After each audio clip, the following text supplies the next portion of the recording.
पाकिस्तान के बाप चीन ने बेटे को ही दे दिया धोखा। कंगाली में जी रहे पाकिस्तान को चीन से मिला एक और झटका। अब श्रीलंका जैसे हालात होने वाले हैं पाकिस्तान के। जी हां दोस्तों, चाटुकारिता के चक्कर में चीन के तलवे चाट रहा पाकिस्तान अब अपने होशो हवास खो चुका है और गुलामी के नशे में चूर पाकिस्तान को अब कुछ समझ नहीं आ रहा है। लेकिन दोस्तों, पाकिस्तान को यह समझ नहीं आ रहा है कि हर बार चीन ही क्यों उसे धोखा दे रहा है। जी हां दोस्तों, बात अगर हो एफएटीएफ की लिस्ट में आतंकी को प्रतिबंधित करने की या आधुनिक हथियारों की, पाकिस्तान को चीन की तरफ से धोखा ही मिल रहा है और गुलामी के नशे में चूर पाकिस्तान हर वो चीज हजम कर रहा है जिसे चीन करवा रहा है। दोस्तों, जैसा कि मैंने आपको पिछली वीडियो में बताया था कि पाकिस्तान में अपने चाइना पाकिस्तान इकोनॉमिक कॉरिडोर को बचाने के लिए चीन पाकिस्तान के एक आतंकी को संयुक्त राष्ट्र में वीटो करके बचा रहा है और 2018 से एफएटीएफ की लगातार मार झेल रहा पाकिस्तान जल्द से जल्द उन आतंकियों को सजा दिलवाना चाहता है ताकि पाकिस्तान एफएटीएफ की ग्रे लिस्ट से बाहर निकल सके। खैर दोस्तों, ये बात तो आर्थिक व्यापार और चीन के और पाकिस्तान के बीच चल रहे प्रोजेक्ट पर चल रही थी, लेकिन दोस्तों अब की बार चीन ने पाकिस्तान को अपने द्वारा बनाए गए हथियार के मामले में भी धोखा दे दिया है। अब दोस्तों, इसमें धोखा क्या, सबको पता है कि चाइनीज माल कैसा होता है। अब पाकिस्तान तो गुलामी के नशे में चूर है, तो लगा दिया चीन ने उसको भी चुना। जी हाँ दोस्तों, भारत से मुकाबला करके चीन ने अपने चेहरे को खुद हथियार बना कर दिया था, लेकिन चीन और उसका चेला दोनों ही फेल हो गए। जी हाँ दोस्तों, अरब सागर में भारत को टक्कर देने चला पाकिस्तान अब खुद चकनाचूर हो चुका है। जी हाँ, चाइना के द्वारा एक बार फिर से पाकिस्तान को एक और झटका दिया गया है। दोस्तों, पाकिस्तान को जो मेड इन चाइना मिसाइल चीन ने दी थी वो अब असल में काम नहीं कर रही है। दोस्तों, इस बात को केवल मैं नहीं कर रहा हूं बल्कि बहुत से मीडिया हाउसेज ने इस बात को छापा है। यहां तक कि यूरेशियन टाइम्स में एक खबर छपी है जिसमें लिखा है कि मेड इन चाइना का जो वॉरशिप है जो चाइना ने पाकिस्तान के लिए बनाया था उसमें लगी जो मिसाइलें हैं वह काम नहीं कर रही है। लेकिन दोस्तों, सबसे पहले जानते हैं आखिर चीन ने यह युद्धपोत बनाने की डील पाकिस्तान से कब करी थी। तो दोस्तों, ये बात है सन 2005 की, जब चीन और पाकिस्तान के तकरीबन 750 मिलियन डॉलर की डील की गई थी, जिसमें यह बात हुई थी कि चाइना F-22P, जिसको आज की डेट में PNH जुल्फिकार के नाम से जाना जाता है, यह वाला नेवल शिप पाकिस्तान के लिए बनाएगा। अब दोस्तों, 2005 में यह डील के मुताबिक इन सारे फ्रिगेट्स को बनाने के लिए चीन और पाकिस्तान में एक समझौता हुआ। दोस्तों, यह सब बनाने के बाद इन सभी की डिलीवरी चीन और पाकिस्तान को 2009 से लेकर 2013 के बीच कर दी गई।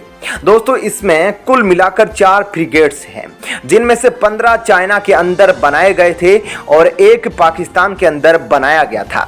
लेकिन दोस्तों, अब समस्या यह आ रही है कि चीन से खरीदे गए ये 4 फ्रिगेट्स अब पाकिस्तान के लिए बुरे सपने बनते जा रहे हैं, क्योंकि अरब सागर में रखे फ्रिगेट्स ठीक से काम नहीं कर पा रहे हैं और इसे देखकर पाकिस्तान की नौसेना पूरी तरह से परेशान हो चुकी है।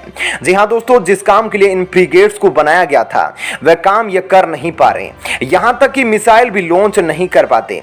अब यह हालत हो गई है, फ्रिगेट्स मात्र एक 2500 टन वजनी बस एक लोहे का टुकड़ा बनकर रह गया है। दोस्तों, दरअसल इन फ्रिगेट्स को पाकिस्तान द्वारा लाया इसलिए गया था ताकि वे अपने एक्सक्लूसिव इकोनॉमिक जोन की रक्षा कर सके और पाकिस्तान की एयर डिफेंस सिस्टम को थोड़ा और मजबूत कर सके, भारत को अरब सागर में टक्कर दे सके। लेकिन अब इन चारों फ्रिगेट्स के फेल होने के बाद अब पाकिस्तान अपने माथे पर हाथ रखे बैठा है, क्योंकि एक तो वह वर्तमान में अपनी कंगाली के सबसे बुरे दौर से गुजर रहा है, तो वहीं उसको धोखा अपने सबसे सच्चे दोस्त चीन से मिल रहा है। जी हाँ दोस्तों, अब ये चारों फ्रिगेट्स काम करना बंद कर दिए हैं। इसके बाद अभी तक पाकिस्तान सदमे से बाहर नहीं निकल पाया है। इतना ही नहीं दोस्तों, इन फ्रिगेट्स के अंदर जो मिसाइलें लगी है वह भी काम करना बंद कर चुकी है, वह भी अपने टारगेट पर पहुंच नहीं पा रही है। यदि मिसाइल का टारगेट 300 मीटर है तो वह 100 मीटर तक जाकर ही फुस हो जा रही है और इसे देख पाकिस्तान सदमे से पागल हो चुका है, क्योंकि उसे दिख रहा है कि चीन ने उसे किस तरीके के घटिया फ्रिगेट्स बेचे हैं।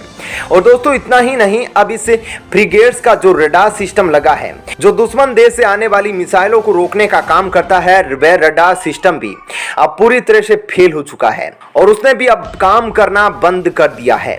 और दोस्तों इतना ही नहीं, जो फ्रिगेट्स का मेन इंजन है वह भी अब ठीक से काम नहीं कर रहा है, उसमें भी समस्या देखने को मिल रही है। दोस्तों इसमें 4 डीजल इंजन होते हैं, लेकिन देखा जा रहा है कि पाकिस्तान की जुल्फिकार फ्रिगेट्स, जिसको F-22P के नाम से भी जाना जाता है, अब उसके इंजन ने काम करना बंद कर दिया है। दोस्तों यह पहली बार नहीं है जब चीन ने पाकिस्तान को चूना लगाया है।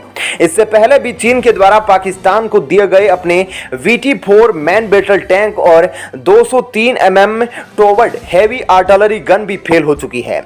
और दोस्तों यह खबर भी इसी साल फरवरी की है। और दोस्तों सच तो यह है कि चीन दुनिया भर में दूसरे देशों को अपने इस्तेमाल किए हुए हथियार कम दामों पर बेचता है, और अपने घटिया हथियारों की खरीद के लिए उसको पाकिस्तान से बढ़िया ग्राहक और कोई दिखता नहीं। और दोस्तों इतना ही नहीं, केवल पाकिस्तान ही शिकार नहीं है चीन का, बल्कि हाल ही में जॉर्डन की नेवी फोर्स ने भी अनमैन्ड कॉम्बैट एयर व्हीकल खरीदे थे, जो कि बाद में ठीक से काम नहीं कर रहे थे। वहीं दोस्तों दूसरी ओर चीन में बैंकों के हालात बदहाल नजर आ रहे हैं। यह हम नहीं कह रहे, बल्कि वहां के वीडियो में सारी कहानी खुद बयां हो रही है। दरअसल बैंकिंग संकट से जूझ रहे देश में बैंकों ने ग्राहकों के खातों को सीज कर दिया है। इसके बाद लोग सड़कों पर उतर आए हैं। फिलहाल हालात इतने खराब हो चुके हैं कि सरकार को बैंकों के बाहर टैंक तैनात करने पड़े हैं। दोस्तों मीडिया रिपोर्ट्स की माने तो बैंकों द्वारा ग्राहकों को पैसे निकालने से रोकने के फैसले के विरोध में कई जगह प्रदर्शन हिंसक हो गए।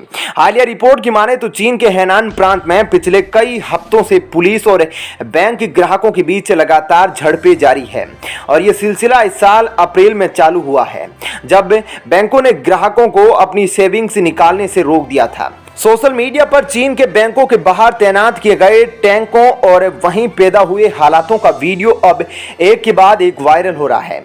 इसमें चीनी पीपुल्स लिबरेशन आर्मी के टैंकों को प्रदर्शनकारियों को डराने के लिए सड़कों पर तैनात किए जाते देखा जा सकता है। रिपोर्ट के मुताबिक बैंक ऑफ चाइना की हैनान शाखा के बाहर बढ़ते विरोध प्रदर्शन के बीच बैंकों की सुरक्षा और स्थानीय लोगों को बैंकों तक पहुंचने से रोकने के लिए टैंक सड़कों पर उतरे थे। दोस्तों रिपोर्ट में कहा गया है कि अप्रैल 2022 में साउथ चाइना मॉर्निंग पोस्ट में एक खबर छपी थी, जिसमें चीन में हुए घोटालों का खुलासा किया गया था। इसमें दावा किया गया था कि 40 अरब युआन यानी करीब 6 अरब डॉलर करीब 47,000 करोड़ रुपए चीनी बैंकों से गायब हो गए। इसके बाद आई रिपोर्ट में बताया गया कि चीन के हैनान और अनहुई प्रांतों में बैंकों से निकासी पर रोक लगा दी गई है। हालांकि बैंकों ने सिस्टम अपग्रेड का हवाला देते हुए ग्राहकों के खातों से निकासी पर रोक लगाने की बात कही थी। दोस्तों सोशल मीडिया पर इन हालातों को थियानमेन स्क्वायर 2 के नाम से पेश किया जा रहा है, जहां गौरतलब है कि 1989 में सरकार की नीतियों के खिलाफ थियानमन स्क्वायर पर बड़ी संख्या में लोगों ने प्रदर्शन किया था। उस समय चीनी सेना ने उसी तरह का कदम उठाया था और हालात इतने बिगड़ गए थे, हजारों लोगों की जान चली गई थी, जहां पर चीन की सेना ने सड़कों पर स्थानीय लोगों पर ही टैंक चढ़ा दिए थे और कई हजारों लोगों को मार दिया गया। इसलिए दोस्तों आज भी कहते हैं कि चीन कितनी भी तरक्की कर ले, लेकिन एक चीज, लोगों की आज़ादी वहां है ही नहीं। वहां के लोग बस चीन के सरकार के लिए एक कठपुतली है, जिसका दम चीनी सरकार जब मर्जी घोंट सकती है। हालांकि दोस्तों इस मुद्दे पर आपकी क्या राय है, कमेंट सेक्शन में जरूर बताएं। धन्यवाद।